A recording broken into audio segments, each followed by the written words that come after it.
ராமாயணம். அம்மா கைகேயி வந்து ஆரத்தியை எடுக்கும் வரை சீதையும் ராமனும் இங்கு அரண்மனைக்குள் நுழைய மாட்டார்கள். இலக்கின் மீது நன்றாக இழுத்து குறிவைத்து விடு. அவர்கள் வரவே வேண்டாம். அவர்களால் தானே ராமன் இவ்வளவு சிரமங்களை அனுபவித்தார். இன்று அம்மா கைகேயின் மரியாதை காப்பாற்றப்படவில்லை என்றால் என்றுமே நடக்காது. குற்ற உணர்வோடு எந்த கால்கள் கட்டப்பட்டுள்ளதோ அது உங்கள் இருப்பிடத்திற்கு எவ்வாறு வரும்? வேருக்குத்தான் நீர் தேவை. அதால் மட்டுமே உயிரை தர இயலும். இது நீங்கள் செய்ததுதானே? முதலில் அம்மா அகலிகைக்கு, இன்று அம்மா கைகேயிக்கு. நன்றி சீதா.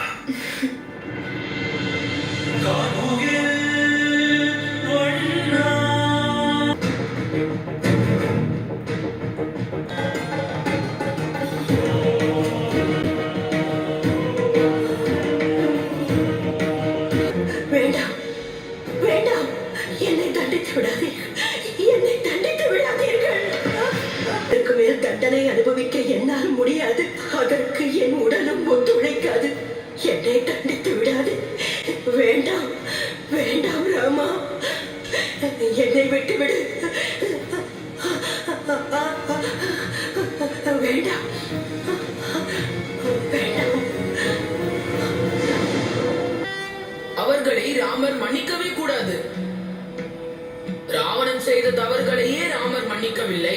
இவர்கள் செய்த தவறு ஒன்றா இரண்டா, எண்ணில் அடங்காதது.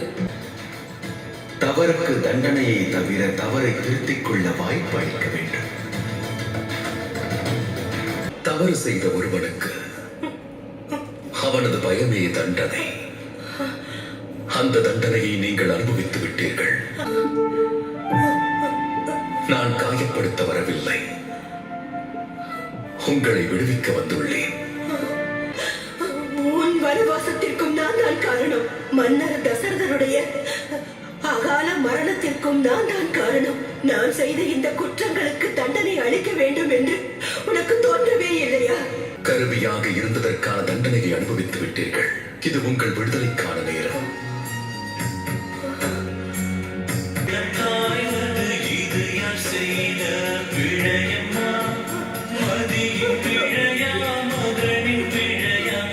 ராமர் அயோத்தியின் மன்னனாக போகிறார்.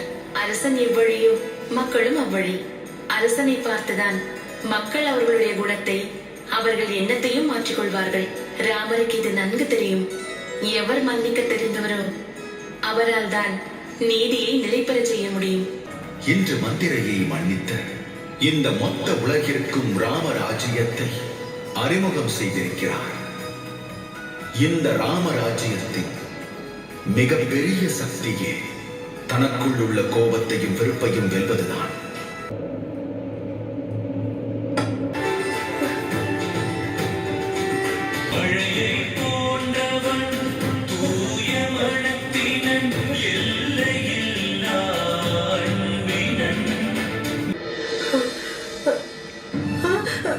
வணங்குகிறேன் அம்மா. மகளே மகளே, என் காலில் விழக்கூடாது. நான் தங்களிடம் ஒரே ஒரு வேண்டுகோள் வைக்கிறேன் அம்மா. நாங்கள் கைகேயி அம்மாவின் ஆசையை அடைவதற்கு ஆவலோடு இருக்கின்றோம். அவர்கள் வேதனையை தீர்ப்பதற்கு உங்களால் தான் முடியும் தாயே. கைகேயி அம்மாவே இங்கு வந்து எங்களை உள்ளே அழைக்கும் வரையில் உள்ளே எங்களால் வர இயலாது. மகளே, நான் கைகேயின் உள்ளத்தில் ராமன் மீது அவள் வைத்திருந்த பாசத்தில் நஞ்சை கலந்து விட்டவள்.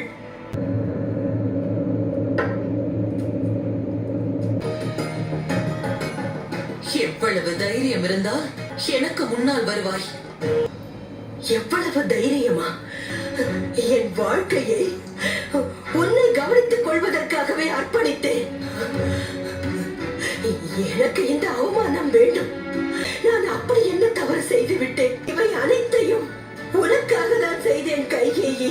என்னுடைய விசுவாசத்தையும் காட்டினேன். மகாராஜாவே, உன்னிடம் வருவது போல் ஏதாவது செய். அயோத்தியின் அரியணையில் ராமனுக்கு பதிலாக பரதன் அமர வேண்டும். 14 வருடங்கள் இங்கிருந்து ராமன் வனத்திற்கு அதை நினைவிற்கு கொண்டு வராதே. இங்கிருந்து சென்று விடு. செல்கிறேன் கைகேயி. என்னுடைய அன்பு மகள் கைகேயி என்ன ஆவாள்? வனத்திலிருந்து வந்து விட்டான் ராமன்.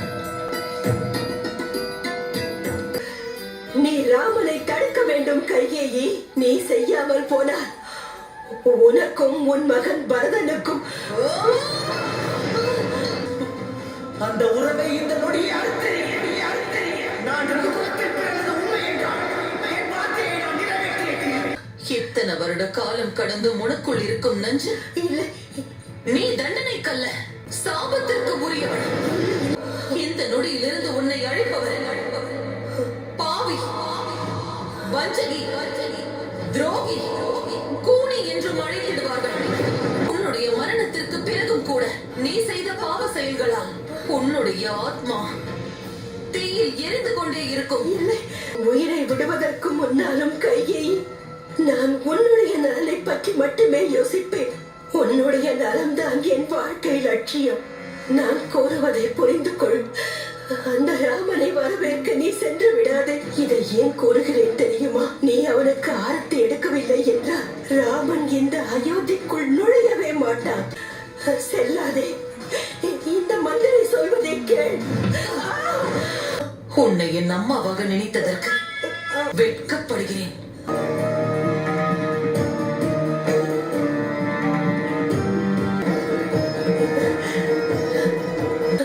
உன் மனதை நான் நன்கு அறிவேன்